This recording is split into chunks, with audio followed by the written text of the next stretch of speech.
बंधु माने आजिर एही कार्यक्रम को आपण मानक स्वागत। आजिर एही कार्यक्रमटी सिंह राशि व्यक्ति विशेष मानक पई बहुत गुरुत्वपूर्ण अटे।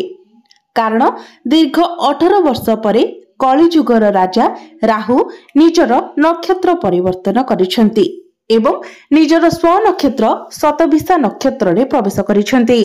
तेबे राहुंकर एही नक्षत्र परिवर्तन आपणक जीवन रे केउ प्रभाव पकाइबाकु जाउछि, केउ सकारात्मक फल आपणकु प्राप्ति हेबाकु जाउछि एवं केउ नकारात्मक फल आपणकु प्राप्ति हेबाकु जाउछि।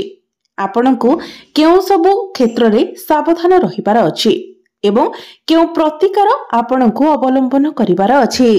से विषय रे आजिर एही वीडियो रे आमे माने विस्तार भाबरे जानिबा। सेथिपाई आपण माने वीडियोटी को स्किप न करी शेष पर्यंत निश्चय देखंतु एवं वीडियोटी को लाइक करी चैनल टी को सब्सक्राइब करी दियंतु।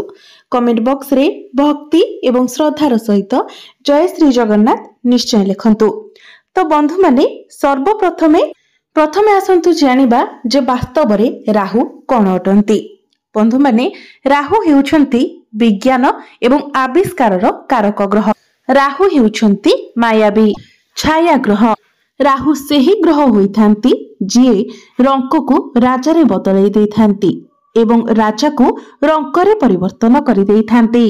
तो बंधु माने एही कलि जुगरे राहुंकर प्रभाव ही सबुठारु अधिक रहिथाय, तेनु तांको कलि जुगर राजा बोली कुहा जाइथाय।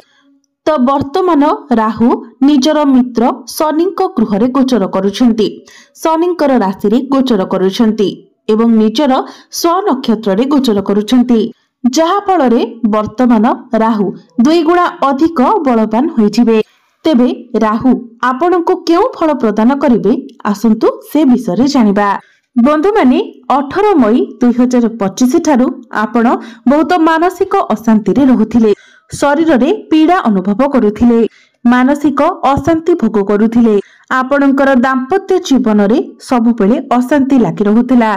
जदि आपण पार्टनरशिप बिजनेस करूछंती तो सेथिरे मध्य अनेक प्रकारर समस्या देखा देउथिला, किंतु 23 नवेम्बर ठारू राहु निजर स्व नक्षत्र रे प्रवेश करि सारिछंती। तो वर्तमान आपण एई सबुरे परिवर्तन देखिबाको पाइबे।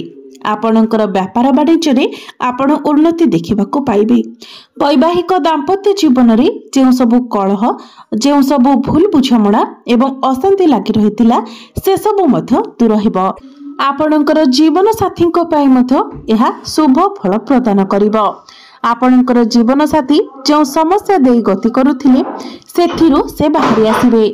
आपण जदि कोनोसी शुभ मांगलिक कार्य करिबाकु चाहुथिले तो पूर्वरु सेथिरे अनेक बाधा विघ्न आसुथिला, किंतु वर्तमान सेही बाधा विघ्न गुड़िक दूर होइजिबो एवं आपण कोनोसी शुभ मांगलिक कार्यर आयोजन करि पारंती।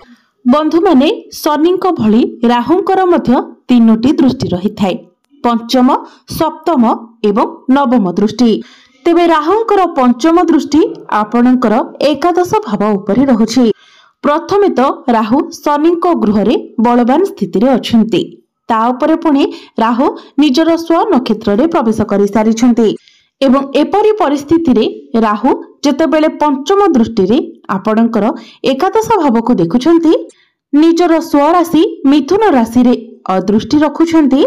तो जो माने सोशल मीडिया रे काम करूछंती, व्यापार वाणिज्य करूछंती, कंप्यूटर लाइन में काम करूछंती, नेटवर्किंग रिलेटेड किछि काम करूछंती, अंतरराष्ट्रीय कार्य क्षेत्र रे आपण अछंती, विदेश यात्रा संबंधी कोनोसी कार्य करूछंती, तो ए सब क्षेत्र रे राहु आपनको बहुत अधिक सफलता प्रदान करिवे। आपणकर कार्य क्षेत्र रे आपणको प्रमोशन मिलिबो, आपणकर पद प्रतिष्ठा वृद्धि हेबो, कार्य क्षेत्र रे आपण प्रशंसित हेबे। आपणकर कैरियर को नेकी जे सब बाधा विघ्न आसुथिला से सब दूर होइजिबो। विद्यार्थी माने निजर शिक्षा क्षेत्र रे जे सब असुविधार सम्मुखीन हेउथिले वर्तमान ताहा दूर होइजिबो। विद्या रे आपण बहुत अधिक सफलता हासिल करिवे। जदि आपण बहुत अधिक परिश्रम करुथिले किंतु आपनको कोनोसी पॉजिटिव रिजल्ट मिलु नथिला, वर्तमान आपनको आपणको परिश्रमर मूल्य प्राप्ति हेबो।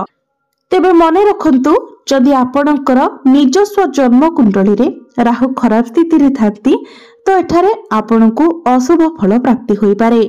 किंतु तेबे भी जेहेतु गोचर रे राहुंकर स्थिति बहुत भल रहुची तो तापरे मध्य राहु आपनकु किछि मात्रा रे शुभ फल प्रदान करिवे। राहु पूर्वरु गुरुंकर राशि रे गोचर करुथिले तो सेते बेले से आपनकु शुभ फल प्रदान करि पार नथिले, किंतु वर्तमान से निजर मित्र राशि शनिंकर भावरे गोचर करुछंती, तेणु एठारे से आपनकु शुभ फल प्रदान करिवे। एही समय नुआ नुआ लोकंक सहित आपणकर चिन्ह परिचय हेबो, जो मानक ठारू भविष्यत रे आपणकु लाभ प्राप्ति हेबो।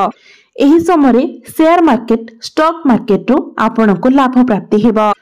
बंधु माने राहुंकर सप्तम दृष्टि आपणकर लग्न अर्थात प्रथम भाव उपरे रहुछि, तो एठारे आपणक मध्यरे शांत भावना आसीबो।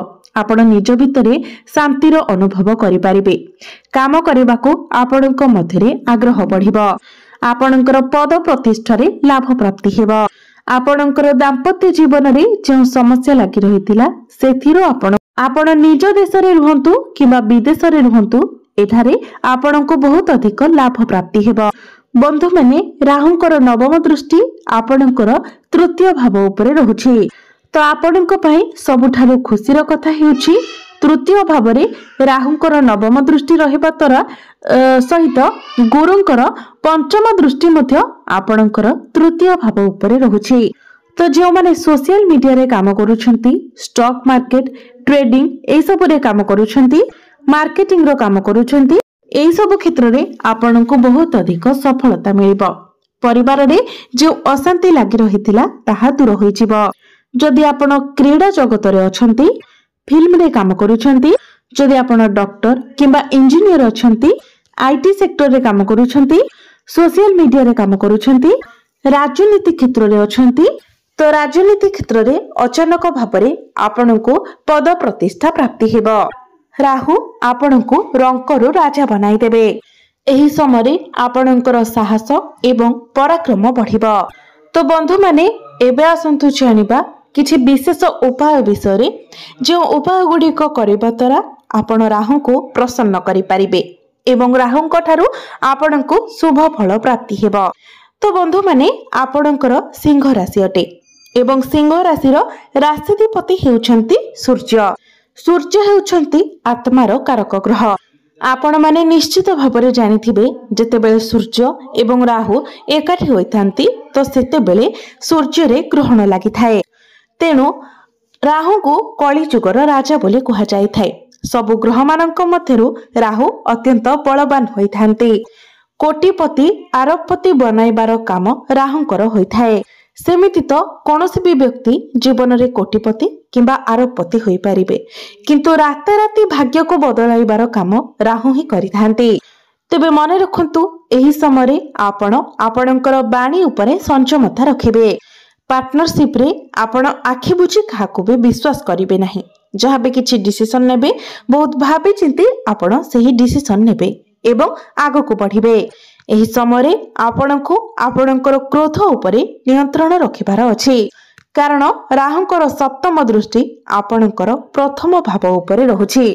तेणु एही समय आपण जेमिति ओभर कॉन्फिडेंस न हुअंती सेथि प्रति ध्यान रखिबे। शॉर्टकट रास्ता ठारू दूरे रहिबे। बंधु माने एही समय राहु आपणको अनेक प्रकारर लाभ प्रदान करिवे, किंतु आपणको निज भितरे धैर्य रखिबार अछि। तो बंधु माने आपण प्रत्येक दिन राहुंकर बीज मंत्र 108 थर जप करिवे। आपण प्रभु शिव शंकर को रुद्राभिषेक कराइबे। प्रत्येक दिन महामृत्युंजय मंत्र एवं ओम नमः शिवाय मंत्र 108 थर जप करिवे। आपणको अधिक मात्रा रे शुभ फल प्राप्ति हेबो। तेबे बंधु माने आपणकर जीवन मंगलमय हेउ, एहा ही ईश्वरंक निकटरे मोर प्रार्थना।